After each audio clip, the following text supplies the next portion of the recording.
नमस्कार। जय राधे श्याम। मध्य प्रदेश के राजा अश्वपति के घर में कोई संतान नहीं थी। उन्होंने माँ सावित्री की बहुत सालों तक तपस्या की और माँ सावित्री ने खुश होकर उन्हें पुत्री होने का वरदान दिया।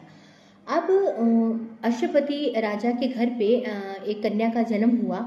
उन्होंने माँ सावित्री से वो बेटी मांगी थी, तो उन्होंने उसका नाम सावित्री रखा।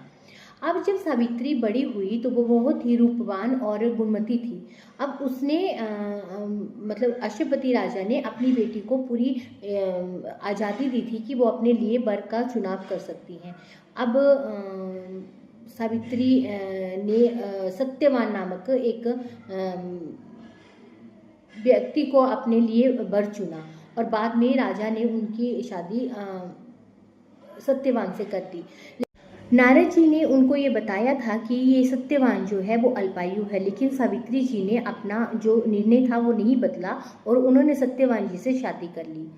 अब कहा जाता है ये है कि शादी के कुछ टाइम के बाद सत्यवान की जो है वो मृत्यु हो गई। जैसे ही यमराज सत्यवान को लेने आए, सावित्री जी ने यमराज का पीछा किया और उन्होंने अपनी जो बुद्धि और उनकी क्षमता थी उससे उन्होंने यमराज को हरा दिया। अब यमराज ने उनसे कहा कि मैं तुम्हारे पति का प्राण तो नहीं दे सकता हूँ, लेकिन फिर भी मैं तुम्हें 3 वरदान मांगने को कहता हूँ।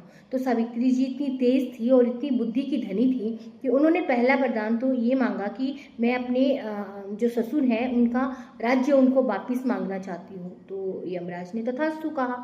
अब दूसरा वरदान उन्होंने ये मांगा कि मेरे सास ससुर अंधे हैं, मैं उनकी आंखें मांगती हूँ। उन्होंने तथास्तु कहा। अब तीसरे वरदान में सावित्री जी ने यमराज से ये कहा कि मैं 10 पुत्र मांगती हूँ अपने लिए। अब यमराज जी ने उनको कहा तथास्तु, लेकिन कहा जाता है कि यमराज जी फिर एकदम चुप हो गए, क्योंकि पुत्र तो तभी होते ना जब उनका पति होता। पति को तो वो लेके जा रहे थे, लेकिन वो सावित्री से हार गए।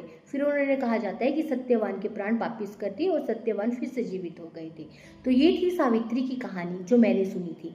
मैंने ये सुना था, मैंने आपसे सुनाया। अगर आपको इससे ज़्यादा कुछ पता है तो प्लीज़ आप कमेंट करके मुझे बता सकते हैं। और अगर आपको मेरी कहानी अच्छी लग रही है और आपको समझ आ रहा है कि मैं क्या कहना चाह रही हूँ, तो प्लीज़ मेरे चैनल को लाइक, शेयर और सब्सक्राइब करें। सावित्री माता एक पतिव्रता नारी थी।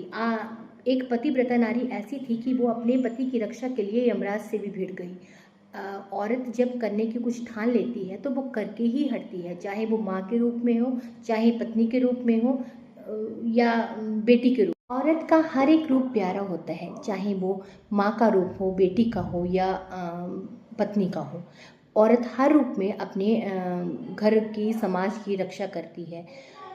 अंत में मेरा यही कहना है कि माँ सावित्री जो इतनी गुणवती थी, इतनी बुद्धिमान थी और इतनी पतिव्रता थी कि वो यमराज से भी अपने पति के प्राणों को ले के आई थी। उनके ही इसके लिए वट सावित्री का जो व्रत है वो मनाया जाता है। और ये थोड़ा भारत के कई राज्यों में ये स्त्रियों के द्वारा ये वट सावित्री का व्रत जो है वो रखा जाता है और माँ सावित्री की पूजा की जाती है। इसलिए औरत के हर रूप को मेरा सत सत प्रणाम। जय राधे श्याम।